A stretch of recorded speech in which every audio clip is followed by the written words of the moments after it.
earlier, right? Then it gets pretty dark there anyway because it's a great place in the winter. So it's dark outside, always dark outside. And I'd be on my bike or walking. I'd come up to my house, walk up to the front door, open it, right? And there was a staircase going this way, and a landing, and a staircase that went down to the basement. And I'd open the door, and this didn't always happen. It wasn't every day, but it was enough that it really freaked me out. I'd open the door, and I'd look at the top of the stairs, and there would be a shadow, about 6 foot tall, maybe 6.5, big, big, big. It had the shape of a human being, but it didn't have any definite appendages. It was just like a real outline, you know, just a blobby outline of what a human looks like. But there was definitely a head there. There was definitely a body. There was definitely arms and hands at the end, but you know, you didn't see like fingers or anything. So it was just a shadow. And I noticed that all the light, it didn't matter where it was coming from, the street light, almost like a wave, it would suck it up. It would suck up the light from the living room lights that were on in the house. It would suck that up. Then it would suck up the light from the street lights, and it would just pulsate. And I'd get this unbelievable sensation of fear. I mean, unbelievable. It scared the ever-living daylights out of me. And then so what I'd do is I would just back out the door and shut it and sit there on the front steps, just huffing and puffing, almost in a cold sweat, feeling very weird. And I would just sit there. I never told anyone about it. Never told my mom because I didn't need that. I knew what she'd probably say, right? But I knew I was having that experience. It was not, well, you know, he needed to be on medication. It wasn't that. It was, I was always aware of a lot of things as a kid. I mean, I could always see more than what other people were seeing. Right. Soaking up more of that reality. I mean, I think there's a lot of people like that. They just soak up more, right? And so anyway, I'm standing there and I'm feeling this extreme sensation of fear, right? So I back out of the door, shut it, and I'd sit on the front porch. Someone come home, and it would go. When they walked in the house, it wouldn't be there anymore. It'd be gone. That's how it would work. Well, and I got used to this, if you can believe such a thing. And then until one night, I go to bed, right? And I'm going to bed, and I'm in my bed. The door's shut, and we have a hallway, right? My door's at the end of the hallway. And the light's on in the hallway, so there's like an outline of the door. You know, between the door and the frame, there's an outline of the light. And then the street light out my window. Same, you know, and this thing came into my room. Never done this before. Standing right over the foot of my bed. Never did that before, right? And it was sucking the light from under the door and sucking the light from off the street light, and it's getting bigger, right? And I'm sitting there looking at it, and it's just getting bigger and bigger and bigger. And then it looms over me like this. And I couldn't scream, I couldn't yell, I couldn't get up, I couldn't move. I felt almost paralyzed and too much fear to even make a noise. And just trembling, wondering what's about to happen to me, because I know it's not good, right? And then I look over out the window just to not look at it, and this light is buzzing around my window, right? It comes in through the window. Window's not open. It just kind of moves through the window. Now it's in my room, right? And it's going around like this. And it sits on the edge of my bed, right? And then all of a sudden, it gets really bright, and there's someone sitting there, right? I don't, you know, oh, Jesus, it's Jesus. No, it's just someone who knows more. There's a lot of them that know more, right? And this one obviously knows a hell of a lot more about what's going on than any of us, because it has the ability to manipulate form and shape and material and mass and matter. It was very, very interesting. So it comes in and sits down on the bed. It's lit up from within too.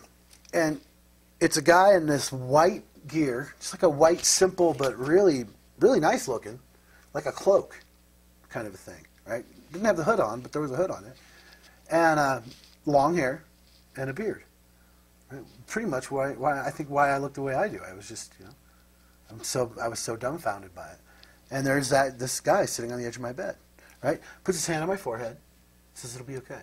You don't have to worry about it. I'll take care of this." And suddenly, what I noticed, what was so weird, is he's lit up from within. But this thing, it can't absorb it. There was no light coming off of the guy sitting on my bed into the shadow. It couldn't happen. Right? I saw that. I was like, wow, hey, check it out. That's not getting sucked in there. What is that?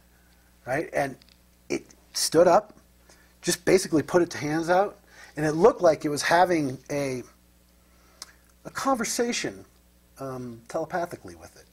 That's what it looked like to me. Like it was talking to it. Suddenly its attention was off me, and this exchange was going on.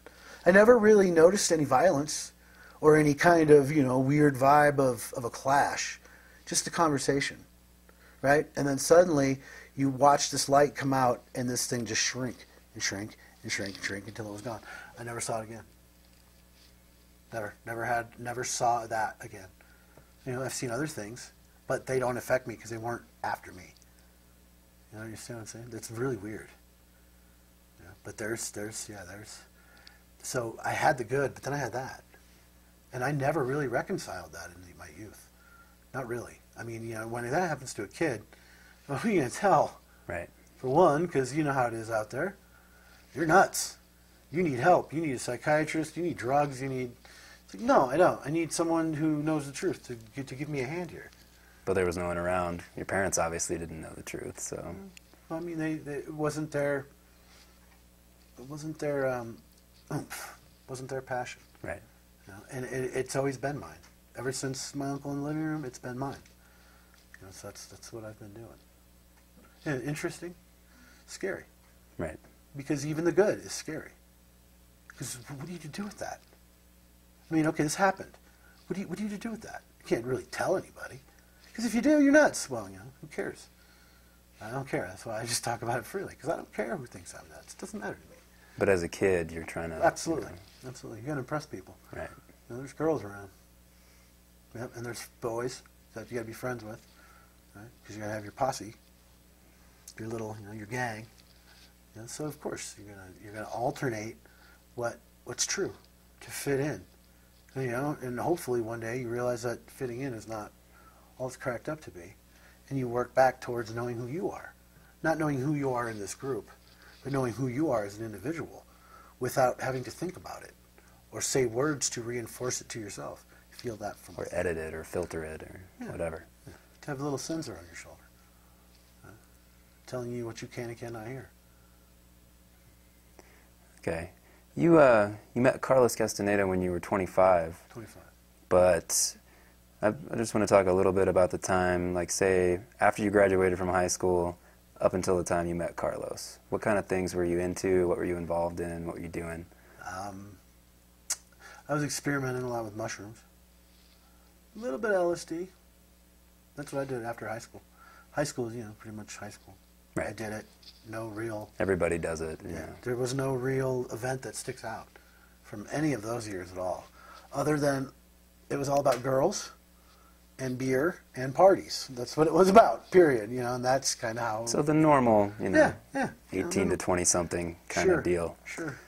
And then after that, after I graduated from high school is when me and a friend of mine decided we were going to experiment with some of that stuff. And for me, I don't know about anybody else, but for me, when I first took it, I knew right away it had that tinge.